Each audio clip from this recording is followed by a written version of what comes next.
C'est parti. Ah, vous êtes nombreux quand même, hein, c'est bien. J'ai rarement vu un rassemblement aussi fourni d'emmerdeurs, pardonnez-moi, mais le mot n'est pas de moi. Mais je suis très heureux de vous voir, très heureux d'être à Lyon une fois encore. Et avant de commencer mon propos, je voudrais adresser des remerciements extrêmement chaleureux à tous ceux qui ont organisé cette soirée, Olivier Pirat, Thibaut Monnier qui est pas loin, toutes leurs équipes, tous ceux qui assurent notre sécurité dehors, l'organisateur et le propriétaire de ces lieux. Voilà, si vous pouviez les applaudir chaleureusement pour les remercier. Merci à vous.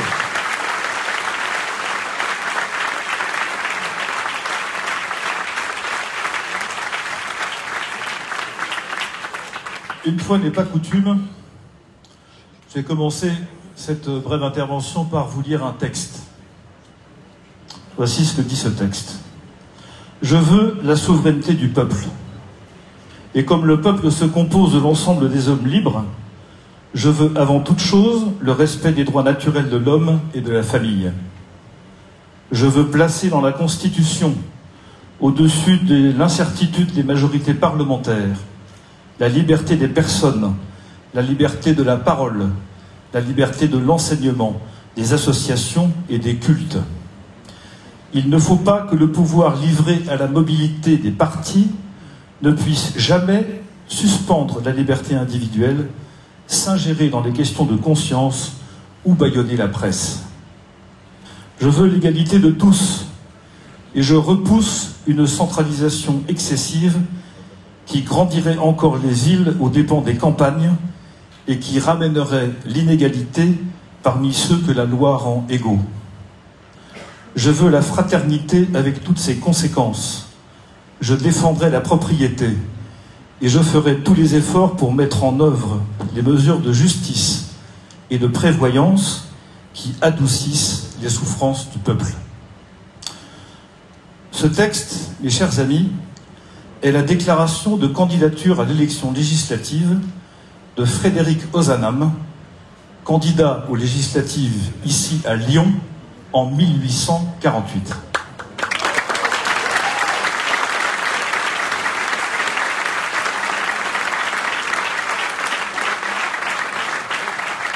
Je vous remercie d'applaudir le bienheureux Frédéric Ozanam.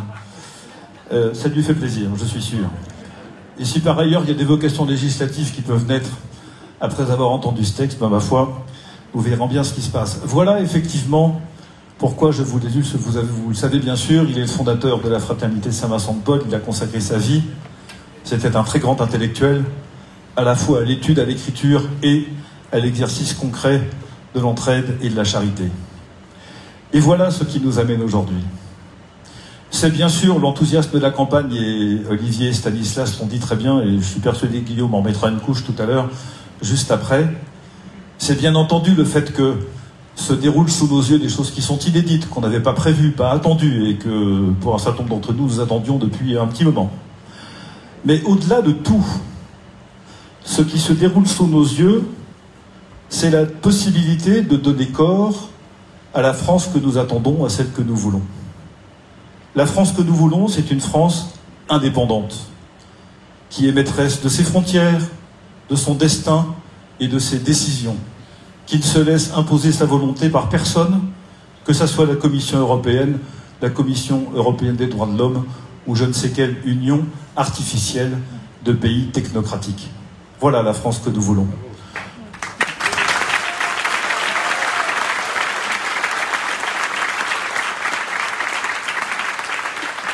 La France que nous voulons, c'est une France de familles libres d'éduquer leurs enfants, à l'abri des délires des progressistes de tout poil, ceux du genre, ceux de l'écologie bobo verte, ou je ne sais pas encore quel type de rêve infini et complètement fou.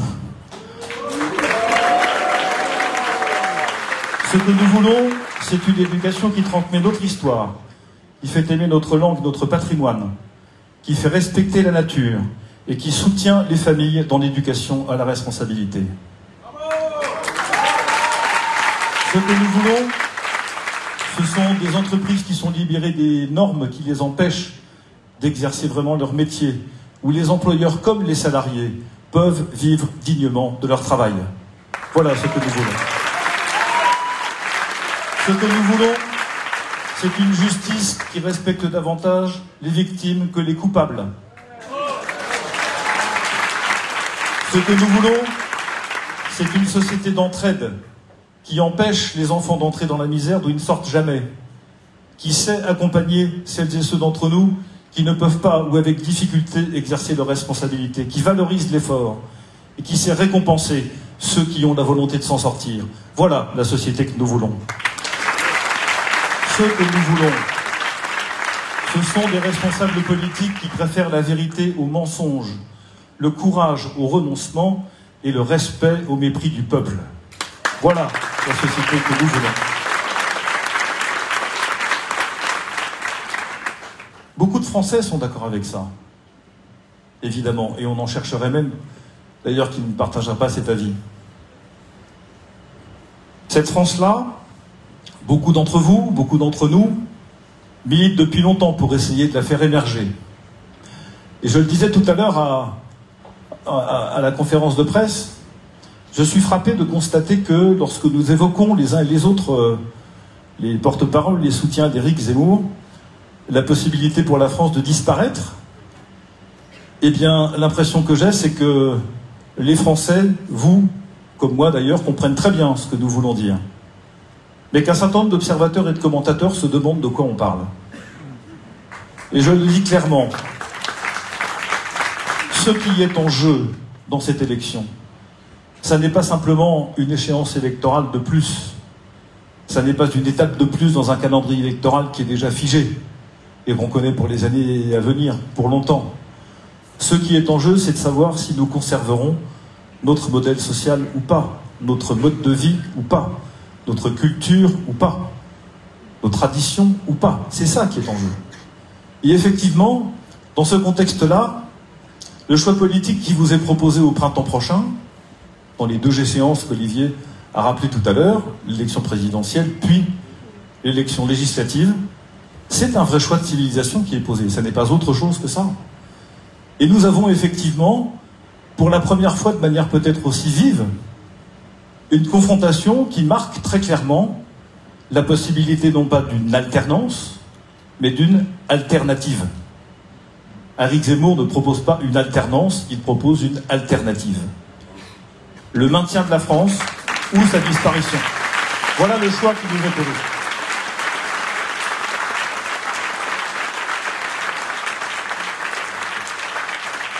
Alors, comme beaucoup d'entre vous,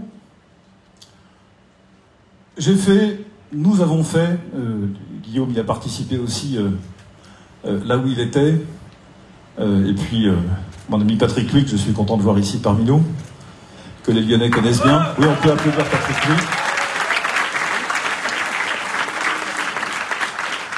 Nous avons consacré beaucoup d'efforts à essayer de faire en sorte que cette conception que nous avons de la France soit partagée par tous ceux qui la portent dans une offre politique qui soit homogène à la fois sur le plan du message et sur le plan de l'appareil ou de l'organisation. Nous y avons consacré de très nombreux efforts, beaucoup de temps. Nous avons essayé, mon cher Olivier, avec Agnès Marion, que je ne sais pas où est Agnès, mais elle me permettra de l'embrasser là où elle est.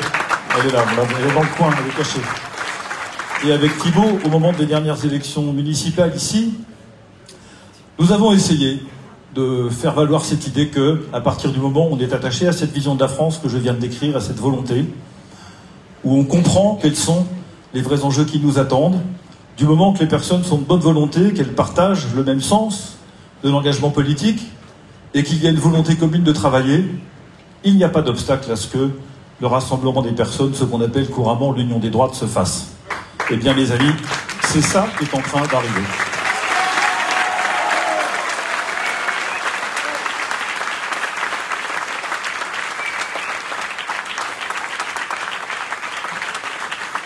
Ceux qui me connaissent bien ici, il y en a, et depuis longtemps, savent bien que l'union des droites, pour moi, n'est que...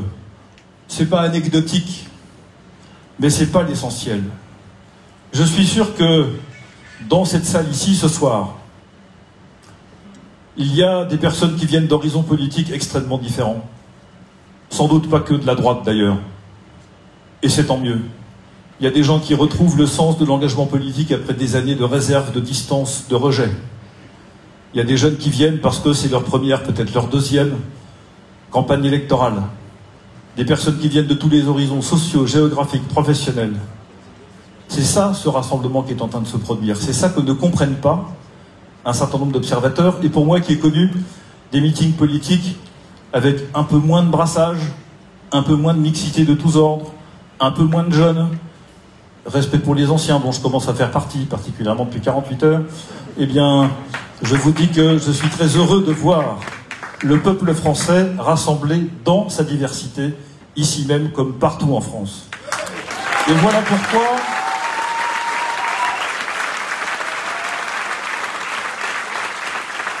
Et voilà pourquoi nous allons gagner cette élection. Nous allons gagner cette élection. Éric Zemmour va gagner cette élection.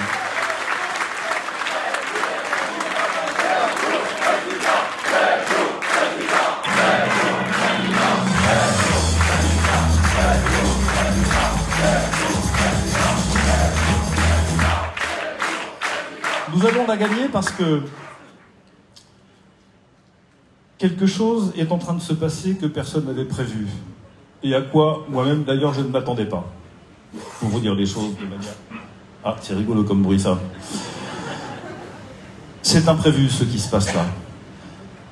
Le caractère extrêmement franc, la sincérité, le courage, la clarté avec lesquels Éric Zemmour déploie ses thèmes de campagne et sa vision de la France dénotent tellement par rapport à ce qu'étaient ses prédécesseurs, que tout cela, y compris parfois la brutalité, y compris le caractère un peu râpeux d'un certain nombre de ses propos, ça rentre en résonance avec ce qu'attendent les Français.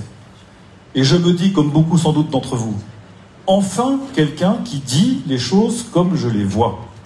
Enfin quelqu'un...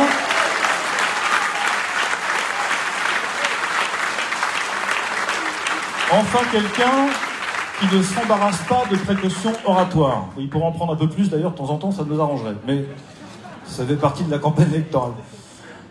Et voilà ce qui est en train de se passer. Et cette résonance-là, je pense que beaucoup ne la comprennent pas, ne l'attendent pas, et petit à petit, elle remplit les salles, elle fait les audiences, elle fabrique et elle nourrit votre soutien, et elle nous permet de nous rassembler ce soir. Alors, un dernier mot, pour vous remercier encore beaucoup de votre engagement, de votre soutien, de votre participation, et je le sais, depuis, pour certains d'entre vous, déjà longtemps, pour quelques-uns d'entre vous, peut-être à partir de ce soir et de demain matin, votre engagement déterminé dans les quelques jours qui nous restent maintenant. La victoire est à portée de main, vraiment. Vous savez, je sais que les sondages ne disent pas tout à fait ça, mais si je peux me permettre un petit exercice d'arithmétique, pour conclure vraiment cette fois-ci. Regardez bien les chiffres qui sont donnés par les sondeurs. Il y a les intentions de vote, puis il y a un deuxième chiffre qui s'appelle la certitude de choix de ceux qui sont sondés. Et regardez bien ce qui se passe. Les candidats dont les électeurs sont le moins sûrs de voter pour eux sont Emmanuel Macron, Valérie Pécresse et tous ceux qui devront encore faire leurs preuves dans cette campagne. Et le candidat qui a la plus grande sûreté de choix, c'est Éric Zemmour. Et quand vous faites le calcul, il est simple à faire. 80% de certitude pour 13% d'intention de vote, ça fait 10,5 à la louche. 55% de certitude pour 25% d'intention de vote, ça fait 13. N'allez pas me dire que c'est fini, ça n'est pas fini. Ça commence. Ça commence seulement. Et ça commence parce que la France, c'est vous. Et que la France gagnera cette élection présidentielle.